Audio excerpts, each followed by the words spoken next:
Ladies and gentlemen, we're back on Le Mans and I've managed to retune and recalibrate the king of Le Mans, and that is just to show you how fast this is.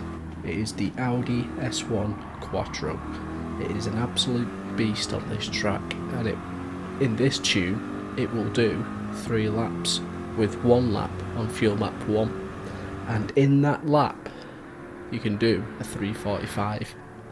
Now they changed all the physics, and apparently some of the settings in the tuning's changed for this. So before, where the springs could go between 20 and 40% on the damping and compression, it now goes from between 20 and 80. So that changed all how the car behaved when you tuned it previously compared to now. So you may have to tweak all your settings compared to what you had previously for this car. But the bonus is we get the 3 laps, we get the 1 lap with fuel map 1, and we're on racing medium tyres now. We're not on racing hards. Speaking of which, let's get into the tune.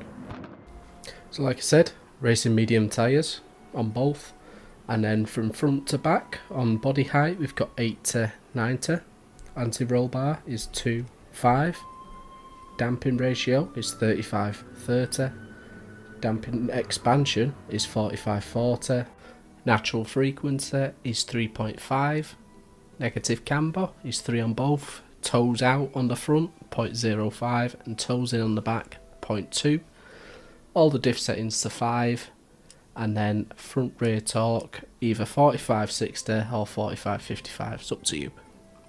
Front downforce 144, rear downforce 250, ECU on set to 100, no ballast, no power restriction, fully customizable transmission set to 340, no messing around with it, high RPM turbocharger, and then brake balance set to 5, in fact set it down to 3.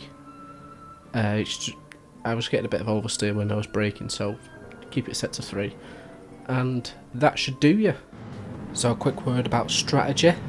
You're going to want to play this as a fuel map 6 on your first lap, a fuel map 1 on your middle lap, and then your pitting lap, which will be your third lap, fuel map 6 again.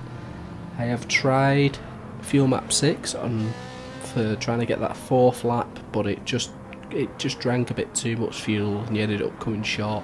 So stick with that and it'll give you a blitz of a lap, followed by 2 other laps that'll still get you around the 350 mark, not including the pitting time. Right, let's get to the lap. So we had a dry run on Le Mans on this lap, and you can see the time's on 1:20, computer's 2 minutes behind, so I could have waited at the line, but I wanted to push for this final lap. I'd already had a 3:47, I wanted to get something better. So coming up to the first corner, you're going to want to let it coast around as you turn in, brake at the 3rd total sign, turn in on the 1st total sign, staying off the power whilst you're turning, and then accelerating out of the corner as you come past the apex. These long hand turns, you're going to want to accelerate into the corner, and when you hit the apex just let go of the accelerator and let the car roll around the corner, and then accelerate when you feel like you've got all the rotation that you need. Last corner, brake it just after you get under the bridge, let the car slide over the apex, and then full power all the way down.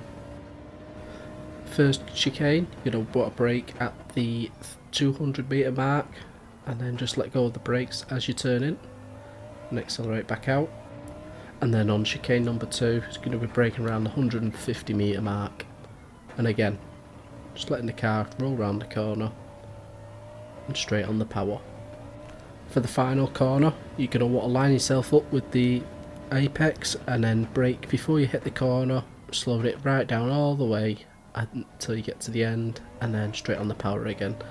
Another long straight, and you're going to get to the Indianapolis bend, and you're going to want to brake around the 150 metre mark, down to 4th for stability reasons, and then brake again down to 2nd for the Arnage bends.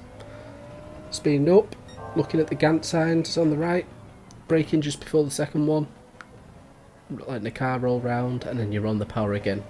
That takes us down to the Porsche bends, and we're going to be braking early just for the stability reasons again, around the 100 metre mark, and then it's just lift and coast, power, coast, just making use of the car's rotation. Can get a bit slider, but as long as you stay in 4th for the first lot of bends and then 3rd for this bend and the next one, you should be fine. Power out takes you down to the 4 chicanes at the bottom. You're going to want to brake around the middle of the pit entry down to 3rd. Don't want to go too fast because you'll lose the back end, and then pitting as soon as you hit the rubber on the right hand side, cutting as much as the corner as you can, and then just powering out, and that gets you a 3:45. And as you saw from the lap, it wasn't perfect, so you could probably even go faster than that. So yeah, there you go, fastest car on Le Mans 700.